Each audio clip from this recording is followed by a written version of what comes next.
Good morning. It's Wednesday morning, March the 26th. This is day 2, by the way, of not feeling well enough to go to school. I've had a horrible head cold, and I'm a little, I went on and took today. I think I'm getting a little bit better, but my throat is still froggy, and I'm either coughing all day long or the medicine. I've got some medicine that makes me super sleepy. It lays the coughing down. But anyway, but a teacher's work doesn't stop when he or she is not in the classroom. In fact, it's even more. So this, I wouldn't be necessarily looking to write about or to make a vlog today about children's picture books, but it's coming up in the exigency of this video is tied to the need that with my students, with me not being there and the work that they're doing to try to keep teaching. So to put context, or to put, skin and muscle on these bones, I asked my students yesterday to write a letter to their first grader.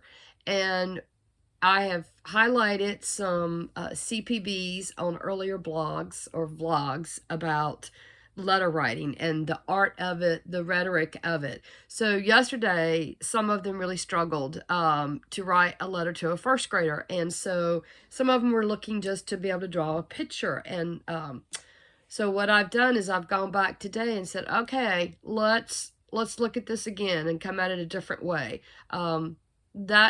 There's the irony with that. Looking at, I love the Billy Collins poem that talks about picking up a poem and having kids look at it different ways, putting it to your ear, to hear the sounds of it, looking at different ways. So I actually turned to poetry today to try to help my students. So I'm having them look at Wallace Stevens' poem, 13 Ways of Looking at a Blackbird, and gave them the copy of it and said, take a look at it, where he really, the speaker of the poem, looks at something as common as a blackbird in 13 different ways, which is really asking for close reading, right? Look at it different angles. I'm even kind of reminded right now of Picasso and Cubism, the other Cubist artists, where they looked at something to really know it from different angles. That's why you get such the weird looking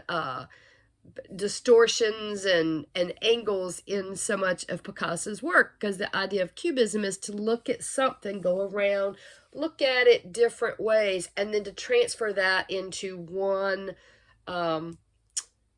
I guess more like a one-dimensional painting. All right. So I'm asking students to do that with poetry. And so the idea being that if Stevens can come up, and the speaker of his poem can come up with 13 different ways of looking at an object, surely you can come up with one way to look at something that you are writing about for that first grader. So gave him all kinds of things. And I think, it's trying, my challenge is to get students to move beyond just this is something this person asked us to do and check the box. I did it.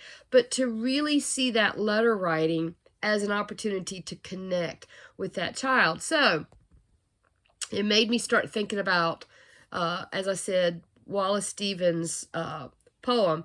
And then I started thinking about the word wonder. And so wonder in Italian means room. All right. And so, of course, if you were to guess, if you're not familiar with the Wallace Stevens poem, I'll put a link to it.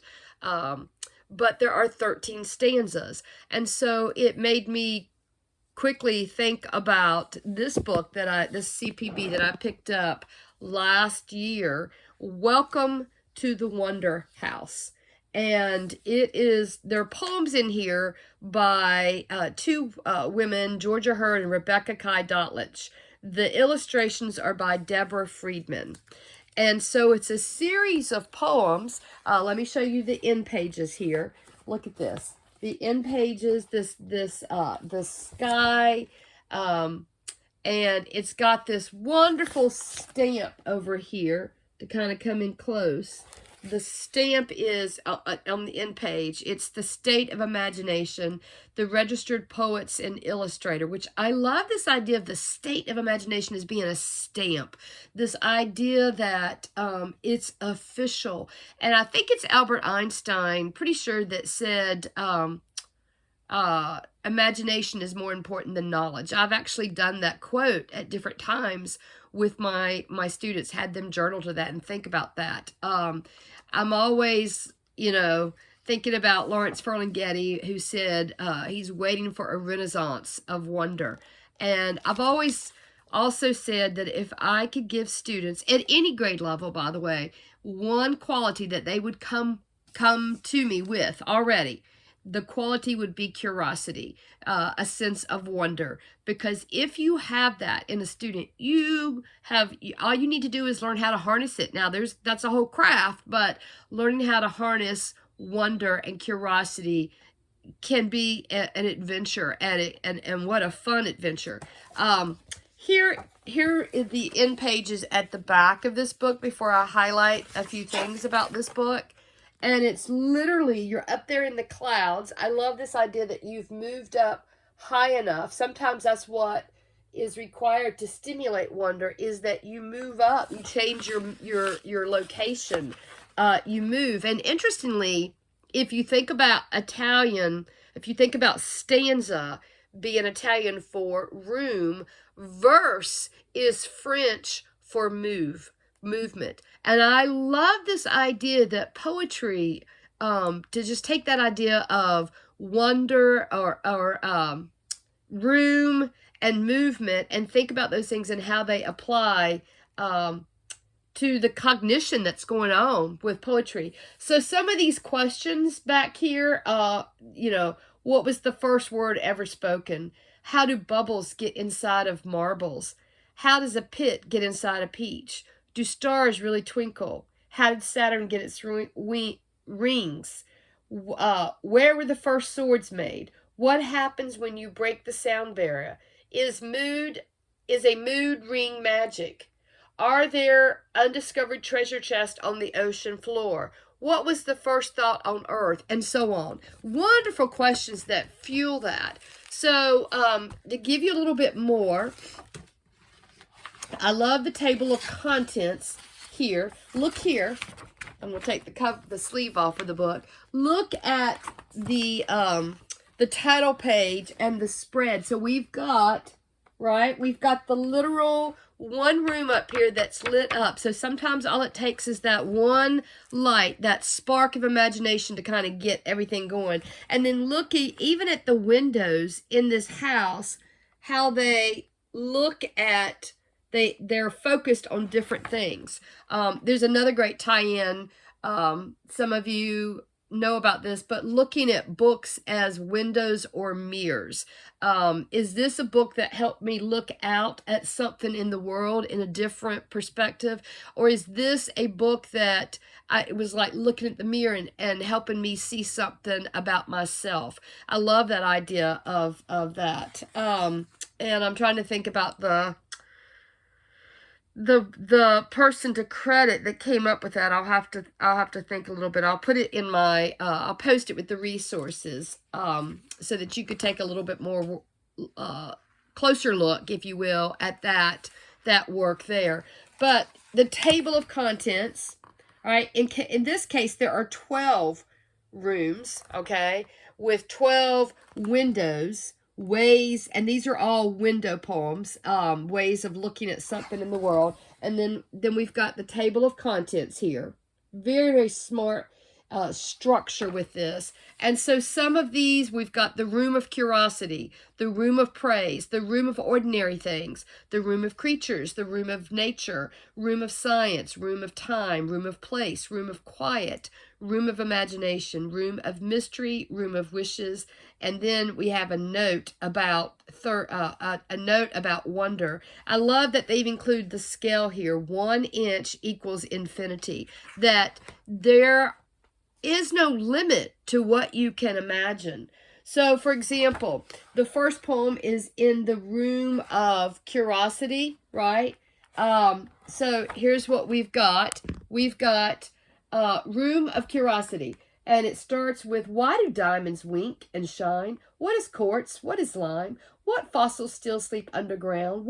How does our earth keep spinning around? How bubbling hot does it get on the sun? How oceans are our oceans, are they all just one? What happens when meteorites collide? And what have scientists found inside? Could Saturn have thousands of icy rings? We wonder about so many things.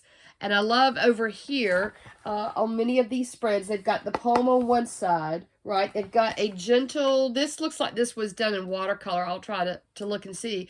But we've got a an epigraph, right? Or a quote, little epigraphs are little sayings that typically you see them at the beginning of a chapter, or it's what the idea that it inspired something to come forth with the writing. So this one is keep an open heart. That's where curiosity likes to start. In this case, this is Georgia Hurd. So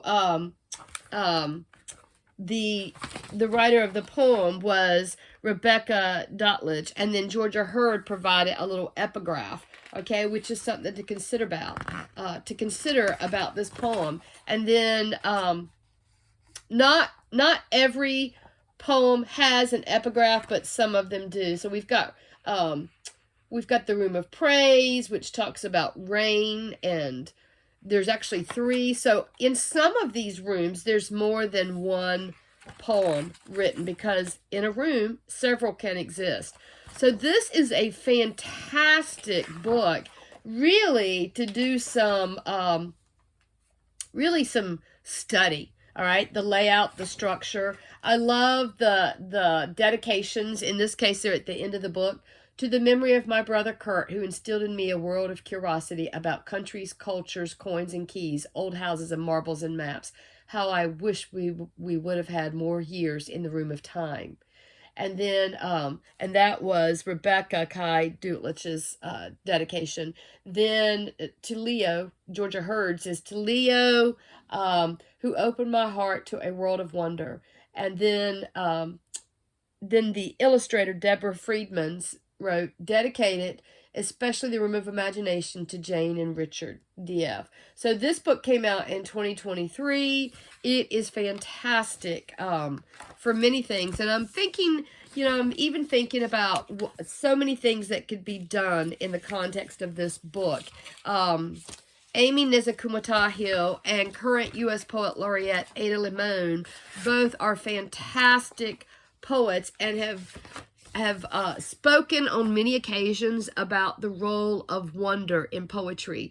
Nezakumatahill, who teaches now at the University of Mississippi in Oxford, has focused a lot of her poetry on science. She's actually got a fantastic book of essays that are dedicated to specific plants and flora is just wonderful. It's very accessible for students. I'll put a link to that. So kind of seeing how all these genres cross here. And she's talked a lot about the role that wonder plays in writing. And then Amy Nezakumatahill had last year, I got to hear her speak at the NCTE convention in Boston last November, and she's had 2 CPBs that have come out. I haven't acquired them yet, want to. I think one is called, the one that came out last year is called The House of Mystery. But she talks about wonder and how it fuels our work as well. So really, if I was writing a resume for a really good children's picture book author, I would say one of the most important qualities would be wonder. An author, a children's picture book, excuse me, got the hiccups. A children's picture book author needs to have a strong sense of wonder, I think, even as a starting point. And of course, to instill that, because that's part of what you want, is that that book to awaken, to encourage, to promote, to grow wonder in the reader. And it reminds me some of Mac Barnett.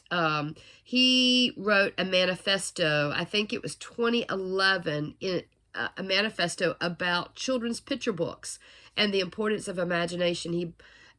invited other children's picture book authors to sign it. So I'll put a link to that, but I love where that is. I love the exigency of that and some of the statements that it's making about what is really needed. It was around a time, I guess, when there's question and debate about whether the children's picture book is still relevant. And yes, the argument is definitely is still relevant, and the direction that they're going. So I think that plays a role in this as well. So we'll see if looking at Wallace Stevens' poem, 13 Ways of Looking at a Blackbird, is going to help inspire, ignite more wonder in my students as they are, looking at what's the fuel that I need to write this letter to this child.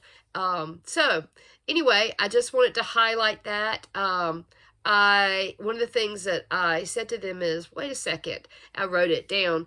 If there are 13 different rooms in Stephen's home, okay, in the house of his poem, 13 Ways of Looking at a Blackbird, really what you're telling me then is that you're struggling to decorate one room, right?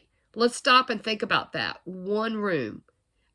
You can do that. So I think when we can make things that can be very abstract, very concrete, it helps our students wrap their minds around the concept. So anyway, I just wanted to share this. I hope that each of you will have a very good day, that you'll be blessed, and stay healthy, stay well.